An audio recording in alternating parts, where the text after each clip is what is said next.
नमस्कार। 2025 में बात करने वाला हूँ मिथुन राशि वालों के लिए, मिथुन लग्न वालों के लिए वरदान से कम नहीं होने वाला है। हम बात करेंगे आपके लव की, आपकी हेल्थ की, आपके चैलेंजेस की, आपके फाइनेंस की, आपके कैरियर की। नंबर लिखा होगा, ठीक है। राशि आपकी बनती है और यहाँ पे राहु देव कुंडली के पंचम नवम भाव में, डबल और केतु आपकी कुंडली के थर्ड हाउस में, शनि आपकी कुंडली के 10th हाउस में, जुपिटर आपके लग्न में ही होने वाले हैं। तो लव लाइफ की बात कर लें तो बहुत बढ़िया है। मिथुन राशि वालों के प्रेम प्रसंग के लिए साल 2025 आपको एवरेज से बेहतर परिणाम दे सकता है। इस वर्ष आपके पंचम भाव पर किसी भी नकारात्मक ग्रह का प्रभाव लंबे समय तक नहीं है। जैसा आप देख सकते हैं, पंचम भाव का स्वामी जो है आपका कुंडली में बहुत अच्छा योग बना रहा है। शुक्र भी साल के ज्यादातर समय अनुकूल स्थिति में रहने वाला है। इस कारण से प्रेम संबंध में अनुकूलता बने रहने की अच्छी संभावना है। बृहस्पति के गोचर का सपोर्ट भी मई महीने के बाद आपको मिलेगा। जब वो लग्न में आएगा तो आपके लव मैरिज को अरेंज मैरिज में कर देगा, क्योंकि बृहस्पति आपके लग्न से सीधे सीधे आपके पंचम भाव पे और सप्तम भाव पे नजर डालेंगे। शनि का गोचर आपके कर्म स्थान पर जाएगा, जो आपको अधिक मेहनत करवा सकता है, इसलिए आपको ध्यान रखने की आवश्यकता है। आइए स्वास्थ्य की अब मैं बात करूंगा अगले चरण में। तो स्वास्थ्य के लिहाज से साल तुलनात्मक रूप से काफी बेहतर रहने वाला है 2024 के कंपैरिजन में। हालांकि शनि देव की एक नजर आपकी कुंडली के 12वें घर पे पड़ रही है, आप देख सकते हैं। तो आपकी जो नीचे वाला शरीर का हिस्सा है, तलवों का, घुटनों का, उसको आपको ध्यानपूर्वक रखना है। किसी प्रकार की समस्या है तो डॉक्टर को दिखाइए। संतुलित दिनचर्या अपनाने की कोशिश कीजिए, ठीक है जी। फैमिली की बात कर ले जाए तो फैमिली के मामले में बृहस्पति की नजर आपकी कुंडली के सप्तम भाव में पड़ रही है, बहुत बढ़िया है। फैमिली के लिहाज से आप अपनी फैमिली को पूरा टाइम देने वाले हैं।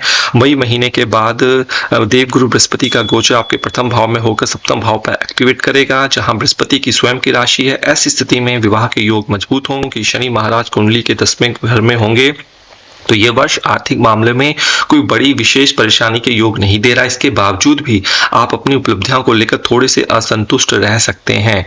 आप जिस लेवल की मेहनत कर रहे हैं उससे जो परिणाम मिलने चाहिए, शायद आर्थिक मामलों में वैसे परिणाम आपको ना मिल पाए।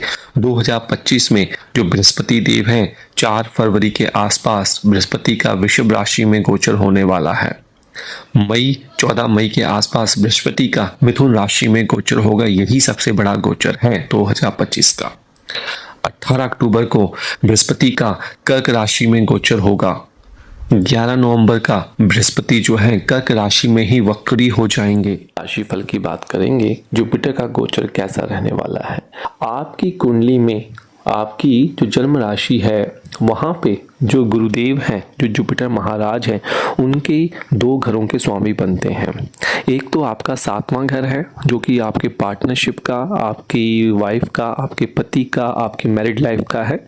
साथ ही साथ ये आपके 10वां भाव जो कि आपके कर्म का भाव है उसके भी स्वामी हैं। अब जैसा कि मैंने आपको बताया है कि जुपिटर जो है वो टॉरस से जेमिनी में जाएंगे मई के टाइम। तो मिथुन राशि में यह गुरु का गोचर जो है सीधे सीधे बहुत पावरफुल होने वाला है, क्योंकि ये आपके लग्न पे ही जाकर बैठेंगे, सीधे सीधे आपके लग्न में आएंगे और ये आपकी राशि में मतलब आपके सिर के ऊपर से गोचर करने वाले हैं। यहाँ पे तो बैठेंगे। अब यहाँ पे बैठकर क्या करेंगे, देखिए इनकी 3 दृष्टियां होती हैं सीधे सीधे। पहली दृष्टि आपके पंचम भाव पे पड़ेगी जो कि आपकी प्रेगनेंसी का है, आपकी संतान का है, आपके लव अफेयर्स का है। सीधे सीधे उस वाले भाव को एक्टिवेट कर देते हैं। यही विजडम का है, यही क्रिएटिविटी का है, यही शेयर मार्केट का है। फिर एक नज़र डालते हैं सप्तम भाव में जो कि आपके मैरिज का, आपके पार्टनरशिप का है, और एक नवम नज़र डालते हैं जो कि आपके सेरेमनी का, आपकी डेस्टिनी का और आपके भाग्य का है। तो इस वर्ष आपको संतान से संबंधित अच्छी न्यूज़, गुड न्यूज़ जिसे कहते हैं, वो मिलने वाली है। अगर आपकी शादी हो चुकी है, आप प्रेगनेंसी की कोशिश कर रहे हो तो कंसीव हो जाएगा। चाहे आप पहली संतान की कोशिश कर रहे हो या फिर दूसरी संतान की, यह साल आपके लिए है। और जो विवाहिक जातक हैं उनके जीवन में 2024-2023 में कोई समस्या थी, वो समस्याओं में कमी आएगी।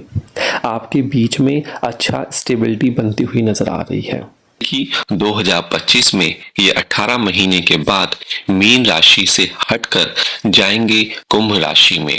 18 महीने मतलब 2025 से लेकर 2026 तक यह गोचर आपको क्या क्या दे के जा सकता है।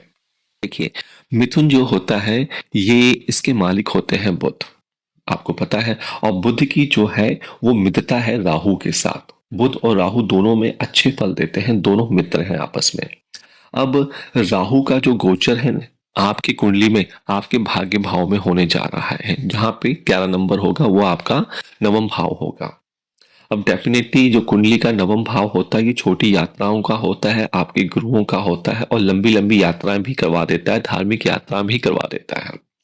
अब यहाँ का राहु जो है ये यात्राओं के योग बनाएगा। आप बहुत से यात्राएं कर सकती हैं, कुछ तीर्थ स्थान पर भी आप जा सकते हैं। आप, क्योंकि ये गुरु का सम्मान है, कुछ गुरु, कुछ स्पिरिचुअल पर्सन, कुछ मेंटर जो है आपके कांटेक्ट में आ सकते हैं।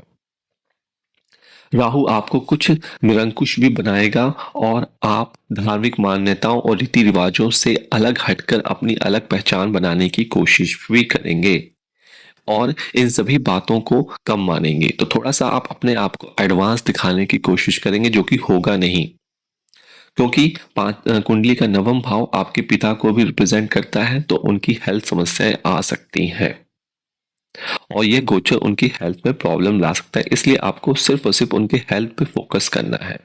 अगर आपको लगता है क्रिटिकल है, कोई भी माइनर प्रॉब्लम हो, तो उसको दिखाइए डॉक्टरों को। इस चीज का आपको ध्यान रखना है।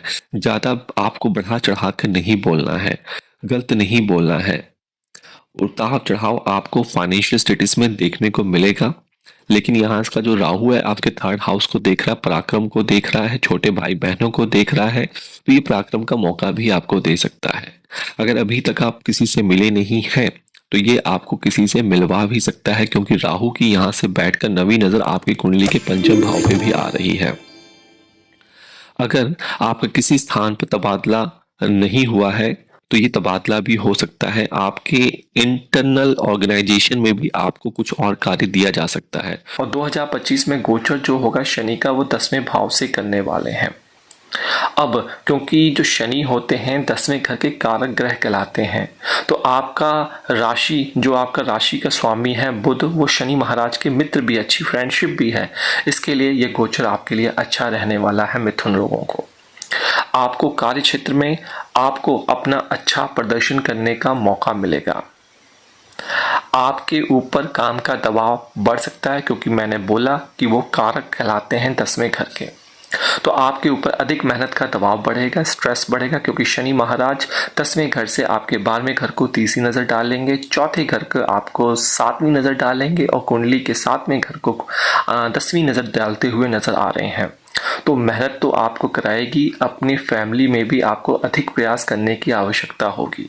ठीक है, क्योंकि इन सभी भावों पे कौन कौन से 12वें, चौथे, सप्तम को पूरी दृष्टि देंगे शनिदेव, तो जिससे खर्चों में कुछ कमी आएगी, लेकिन पारिवारिक जीवन में उतार चढ़ाव बने रहेंगे। फिर से मैं बता रहा हूँ, जुलाई से नवंबर के बीच में इस साल ये रेट्रोग्रेड होने वाले हैं, तो बुजुर्ग सदस्यों, विशेषकर आपके माता पिता के स्वास्थ्य का आपको ध्यान देने की आवश्यकता होगी। आपको अपने जीवन साथी से भी संबंध अच्छे बनाए रखने का ध्यान देना होगा, क्योंकि शनि की दृष्टि है। और अगर आप कोई बिजनेस करते हैं तो देखिए थोड़ा सा डिसिप्लिन फॉलो कर लीजिए। शॉर्टकट के चक्कर में, जल्द पैसा कमाने के चक्कर में शॉर्टकट मत लाइए, नहीं तो प्रॉब्लम कर देगा। अगर डिसिप्लिन रहेंगे तो ये आपका इजाफा ही करेगा। तो अल्टीमेटली यह जो शनि का गोचर है इच्छाओं की पूर्ति करता हुआ नजर आ रहा है और भाग्य की कृपा से आपका सभी काम सफल करता हुआ नजर आ रहा है। कैरियर में डेफिनेटली आपको सफलता देता हुआ नजर आ रहा है। तो आपके लिए उपाय यही है, शॉर्टकट मत अपनाइए और दिव्यांग लोगों को भोजन कराएं, फिजिकली चैलेंज लोगों की सेवा कीजिए। देखिए आपका गोचर कितना सफल होने वाला है। शनि महाराज की चूंकि जो दृष्टि पड़ रही है आपके लग्न पे पड़ रही है, अष्टम भाव पे पड़ रही है, तो हो सके शनि के बीज मंत्र का जाप कीजिए, बहुत लाभदायक आपके लिए रहने वाला है। प्रॉपर कंसल्टेशन के लिए आप हमारी ज्योतिष घर की वेबसाइट से कंसल्ट कर सकते हैं या हमारी ऐप को डाउनलोड कर सकते हैं, वहां से आप हमसे संपर्क कर सकते हैं।